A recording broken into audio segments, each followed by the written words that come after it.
Hi, I'm Romi. And I'm Nicole. Welcome to the Her Pursuit Pod, where we share our journey of building our business, The Daily Drip, a dynamic media platform that provides content and community for more than 4,000 South Florida female CEOs, founders, business owners, executives, and professionals. Whether it's through our newsletter, events, or this podcast, our hope is to inspire your next big move and arm you with the tools you need to crush it. So tune in on your drive to work, wind down with us after a long day as we share our journey and the journeys of other remarkable business leaders on Her Pursuit. Hi, and welcome back to another episode of Her Pursuit. I'm Romi Wallach, co-founder of The Daily Drip, and I'm joined today by Jenna Morris and Maria Smith. And I'm really looking forward actually to this conversation because I've wrestled with this a lot myself, but kind of ditching your inner critic. Like, why are we so harsh on ourselves?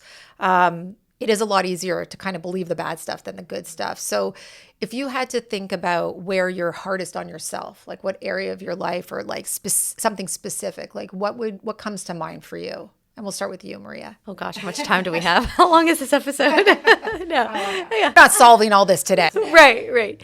I would say that it is in trusting myself. That's probably where I'm the most like the inner critic comes in with like trusting that I feel that I have strong opinions or strong beliefs about like my level of confidence and things that I'm good at. And then I get to like the ledge or the edge and it's like, ooh, but do you really? And that's when I start to realize, ooh, okay, that's that inner critic. Because if I were fully embracing that confidence, if I were fully embracing that self-esteem around, all of the things that I'm working to achieve, that would probably be it. It's just trusting myself. And I think it predominantly shows up in my business.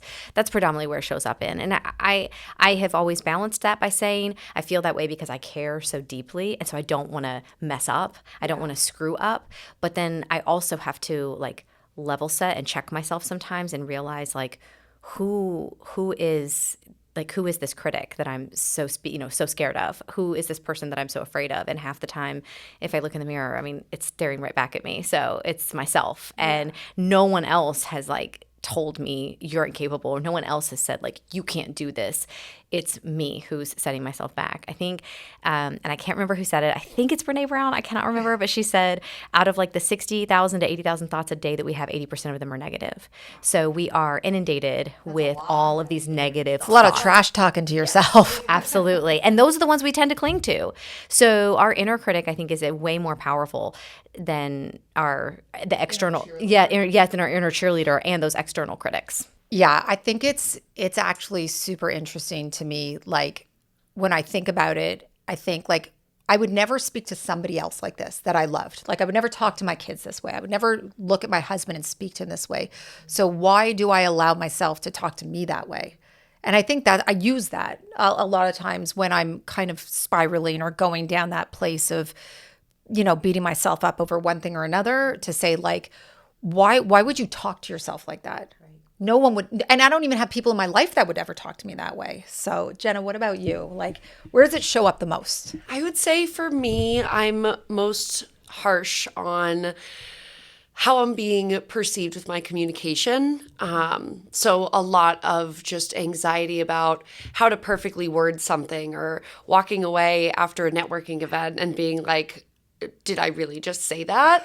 Because we all have those moments. But I think, in the last few years, I've been doing a lot more of that. And what I've come to learn is that most people aren't taking it the way you imagine it, right? Yes. You kind of and just so you know, I think like all of us have been there. How many times have I read over an email? 1,000 times. Yeah.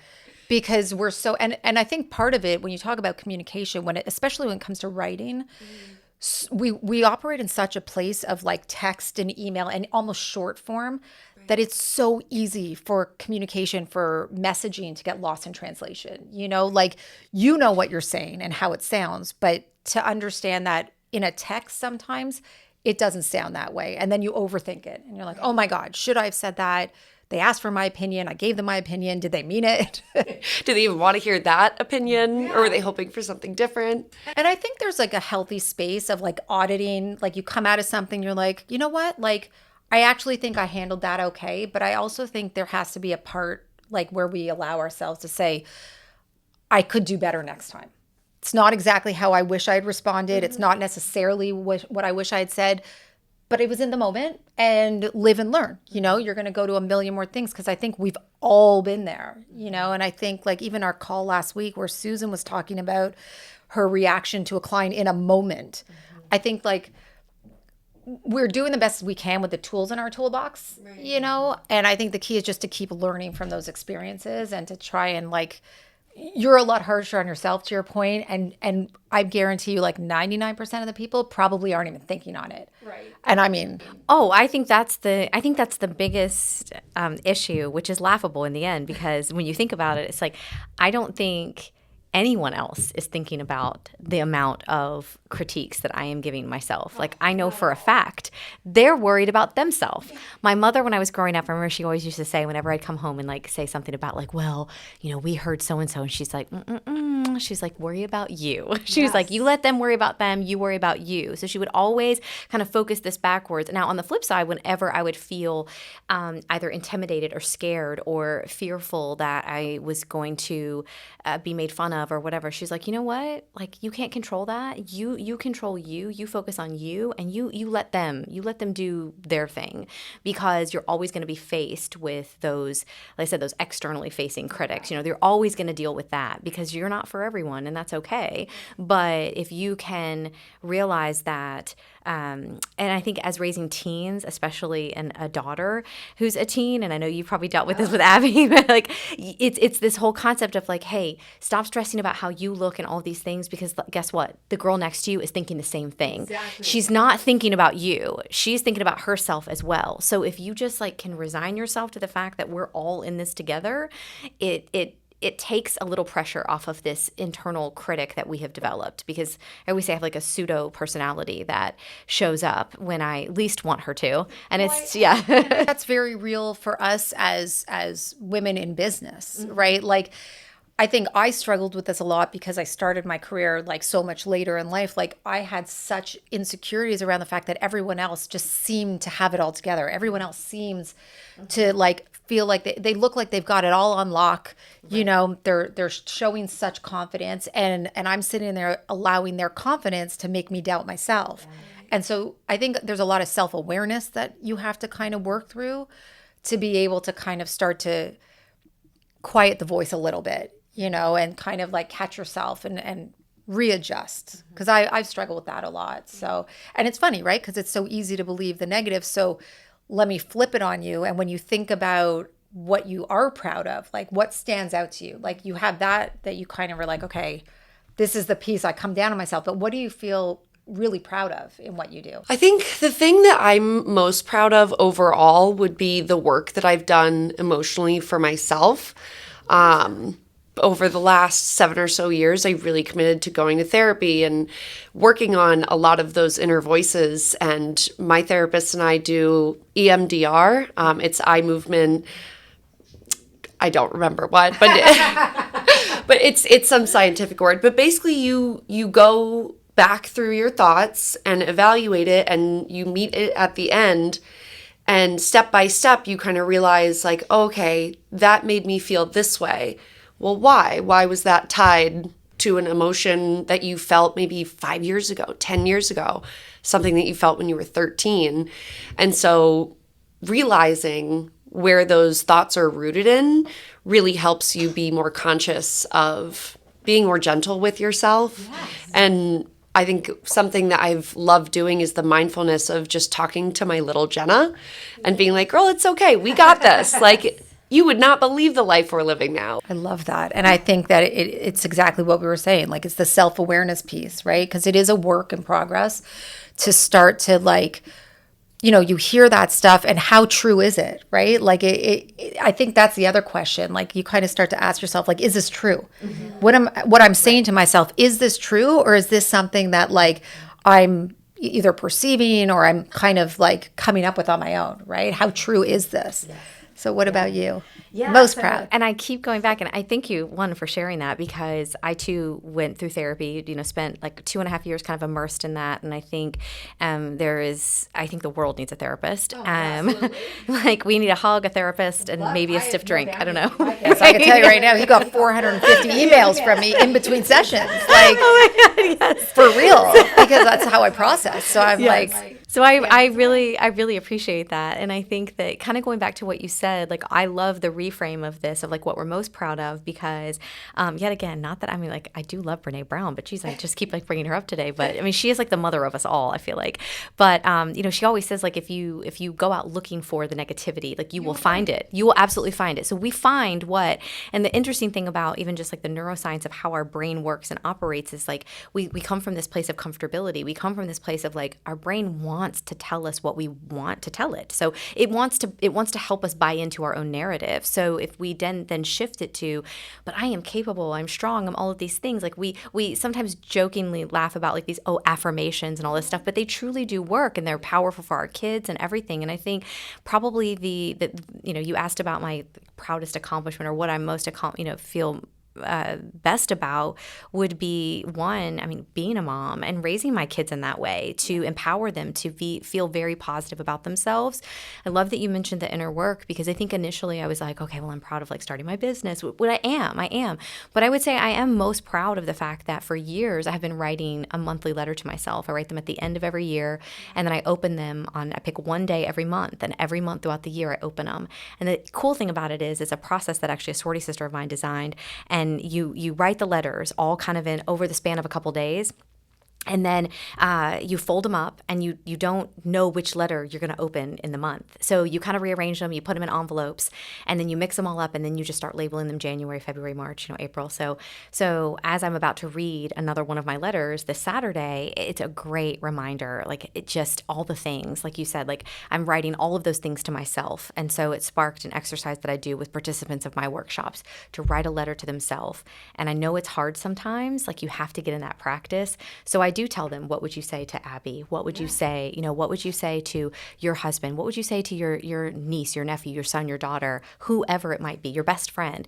Because we would not tell that person that they aren't good enough, that they're incapable, that they can't do it. We would tell them all the things to motivate, empower, and encourage them to like keep, moving forward, to keep going. Yeah. But we look ourselves in the mirror and we're like, nah, I don't know. You're not so good enough. And it's kind of interesting because it really is so much easier to believe the bad stuff than the good stuff. And I don't know why that is.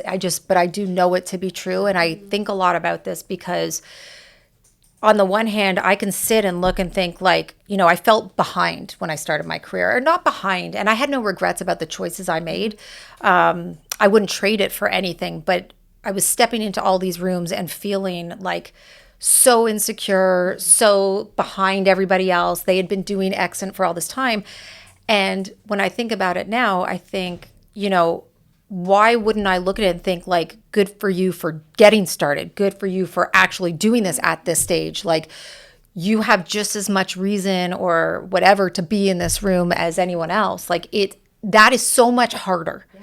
And it's, and good for you for leading your life in the way you wanted to, like that, in the way that you designed it and owning it in that way. But it's really hard. Like, do you find, I find this, but do you find that it's a lot easier and that it takes real effort to kind of look at yourself for all the good things? Like I know it's like when they talk about how, fear and faith, it's the same. So like, why do we choose fear over faith, right? Like it's kind of the same. You can do one or the other. I feel like the same thing is true for this, for good over bad. Yeah. So like, is there something that you do to help? You said you do therapy. We all do. We all need it. If you don't, you should. Yeah, totally my best friend. But other than that, like, are there things that you do to kind of like build that or remind yourself of like what you're doing, the good stuff, and to not kind of hammer in the negative? Because I've come home from things where I'm just, I literally can make myself sick over how I wish I had done something differently or whatever it is. And I'm the only one doing that. It's not anybody else. So what do you do to overcome that? For me, I think I lean a lot on my friends and my family, people that are close around me as a soundboard and just talking things through and, hey, I did this and this is how I felt, and just hearing them almost just give you that little positive cheerleader, like, oh my gosh, that's amazing. Where I'm just kind of like, yeah, it was just another day. Right. And surrounding yourself with those kinds of people who are motivating you. And like you said, being in a room where you feel, your confidence is low and you're worried about how things are going to go and just doubting yourself, turning that into a perspective of I'm in the room too. Right. And what am I going to do with it? And I'm here now, and realizing that you're just as And that everyone else in the room is kind of probably feeling the same way. But what's shocking, so I did the crossing. I've done it several years. And when you're in an environment where it's common amongst people. So for instance, like I was spending, everyone I did the crossing with, like you have this experience. So when you're in that space, you don't realize how big a deal it is until like when people from outside of the community would be like, you did what? And I'm like, it's not that big a deal because I know 30, 40, 80 other people that did it. And then you realize like, yeah, 30 or 40 other people. But like when you think of the world, there's like a statistic, there was like 0 point, and I don't even know what the number goes, percentage of people that have ever done what we did. But it was so much easier to downplay it. And like, you're kind of like, well, I don't, and then the flip side of that is that I've also used that experience to remind myself of what I'm capable of. So it's kind of interesting how the same experience or the same accomplishment can work for and against you. And it really does affect like how you look at it, your mindset around it. Oh, yeah, for sure. Yes, absolutely. I think for the longest time, an accomplishment that I am very proud of, I tried to run away from. And I think it was because of the external perception of how people might perceive me. And so, but to your point, like in the Miss America, organization, we always used to say you're more likely to have a son play in the Super Bowl than you are to have a daughter on the Miss America stage. And like that is a statistic fact. It's statistic. It is a statistic. And so thinking about that, it's an amazing accomplishment, similar to yours, like the point, whatever percentage, like that is such a small group of people.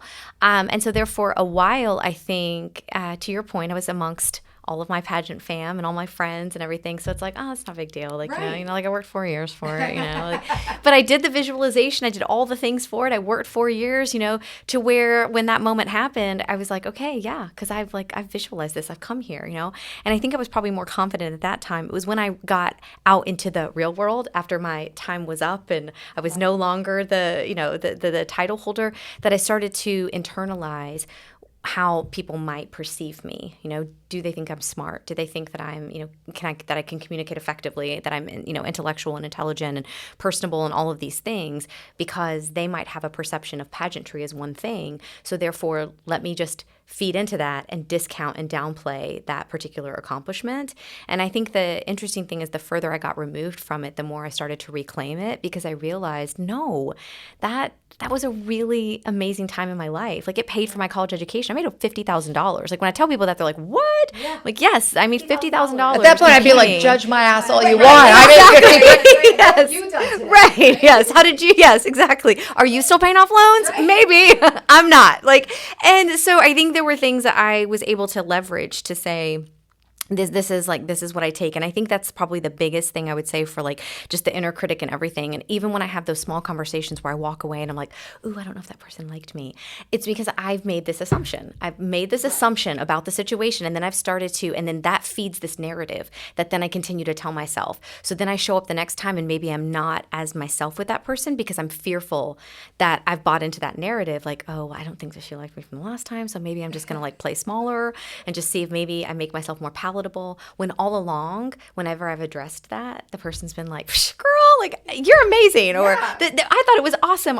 And I have just had this moment where I've completely created this narrative. I mean, it's become like a soap opera in my head of all of the things that I think this person might think about me. So I think that's interesting to keep in mind, just as, and I still fight it. Like we still do. I'll meet people all the time and I'm like, oh, I don't know if they liked me. It's a muscle, I think. Like even for me, like the biggest challenge has been sort of stepping into this, like to really step into the leadership role of being a co-founder and not, that transition for me and recognizing that in myself. And the crazy part is I don't see it in myself, but everyone around me saw it like that. And definitely, I mean, without Nicole, I don't even know like how I'd be here, right? Like she has to shake me every once in a while.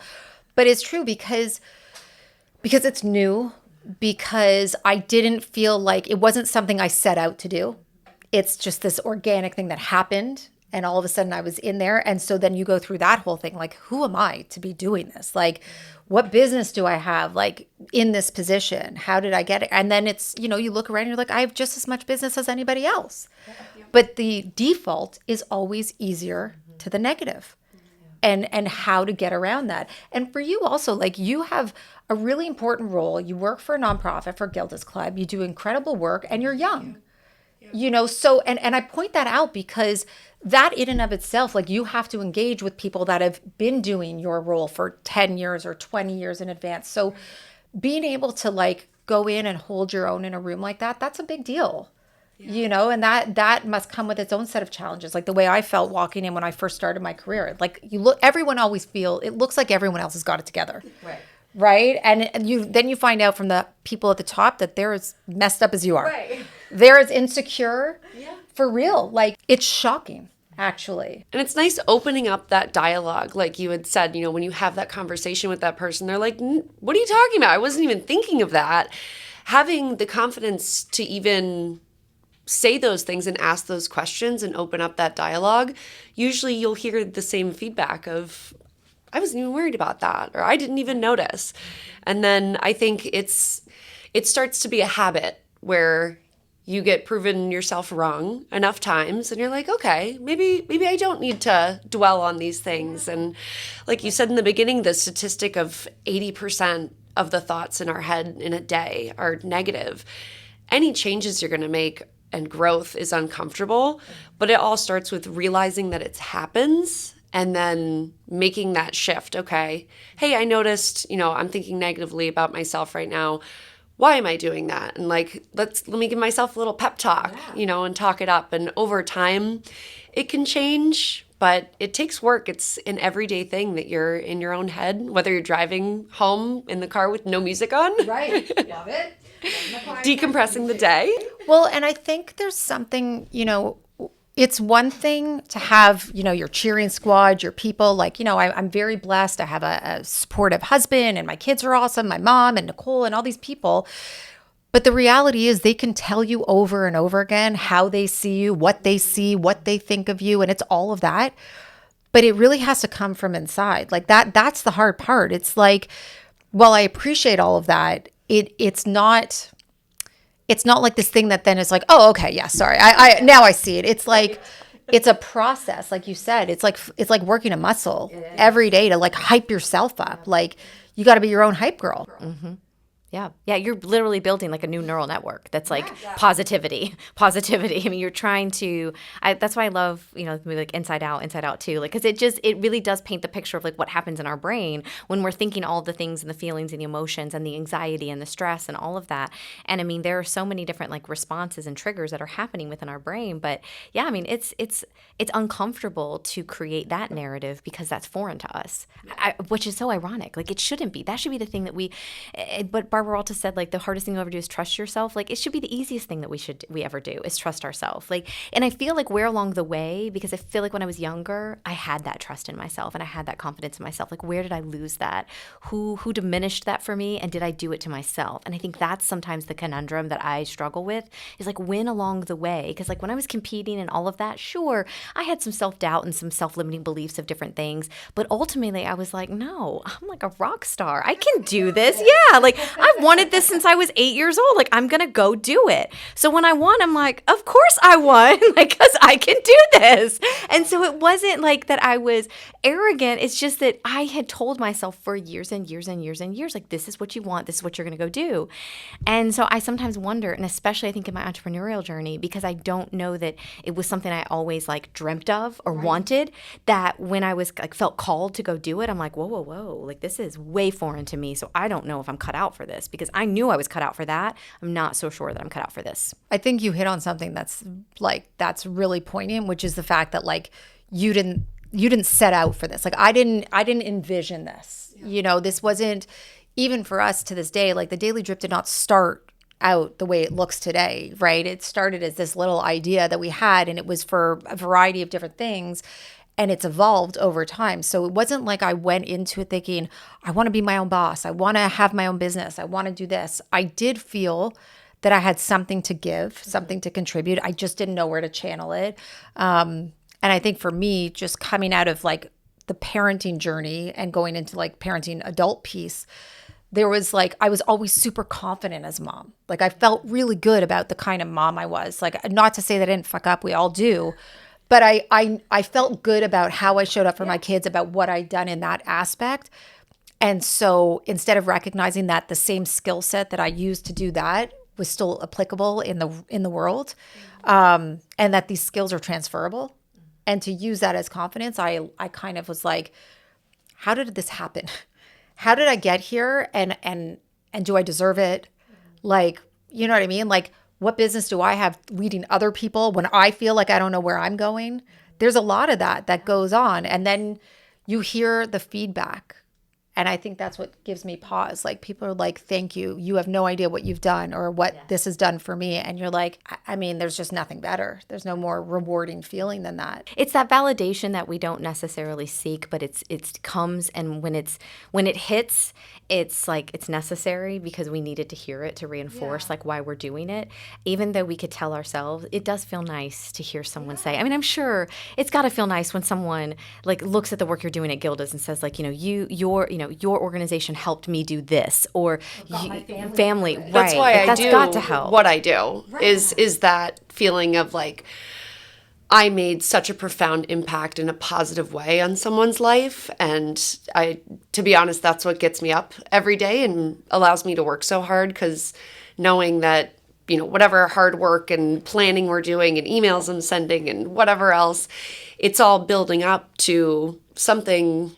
How else could I make such an impact in other people's lives? And so that's something that I guess I am pretty proud of. Yes, is that, I was just gonna say, I found like, myself that's in the that. proud moment. Yeah. That's a proud moment. See, it's hard to find. But that's really what the question of it all is. Like, why was it so hard? Right. Like, why is it so hard to get to that place of like feeling proud? Like you do something meaningful that changes lives every single day. There's nothing, and we've talked about this on a previous episode where I was saying like in my life around the example I got was there was almost something somewhat distasteful to like be bold about your like how you feel. Like if somebody gave you a compliment, my mom would always like kind of pull back, right? And so it's such an exercise, but like watching your face light up as you're like reflecting on it, we should all have that moment. And I think if anyone walks away with anything from today's episode, it should be 1, write yourself a letter. Yeah. So what, at the end of the year, you do it? 12 letters? Yes. So start around like the last week of the year, in between like the last week and the first week of the new year, and then write yourself 12 letters. And I would say that the first step too would be write down on a piece of paper like just all kinds of things you might want to accomplish throughout the year. It's kind of like a mini vision board in a sense, but you're just taking a piece of paper and you're writing down like, I want to travel, I want to work out more, or I want to take a pottery class, like something, write as much as you possibly can, and then circle 12, and then those become the topics for your letter. And so then you take each one and you just start writing them. You don't date them, you don't put a month on them, you just write them to yourself. And then at the end, you tell yourself like, I love you. I always say like, I've got this and I love you. And that's how I end it. And so when I open it up every month and I read it, I'm like, oh my gosh, I remember writing this, but then I had forgotten. And so then you get to the end of December and you've read all 12 letters. And it's just great to kind of go back and look. And it's also cool to see, oh my gosh, I started to kind of make some of that happen. Like some of it seeped in. I love that. I think my hope for everyone is that they have the aha moment that you had as you started to light up and reflect on what it is that you're doing that matters and that makes you feel so good. And I think for me and for anyone who's listening, like the big lesson or takeaway should be like, take a minute and look at these moments, at these experiences and the positive side of it. And anytime you start to go down that rabbit hole, I think you have to kind of take a moment and go back to that. Like I've used the crossing as like my reminder that like anything's possible, right? You just have to push through it. So guys, thank you so much. I love this conversation today. We could literally have 75 episodes on this. But I really appreciate both of you. And thank you to our audience for joining us on another episode of Her Pursuit. Thanks for joining us on this episode of Her Pursuit. You can listen to new episodes every other Wednesday on Spotify or watch us on YouTube. Stay in the loop on all our virtual and in-person events, read our latest articles, and catch new episodes by subscribing to our free weekly newsletter. Check out the episode notes for more details, and we'll see you here on our next episode of Her Pursuit.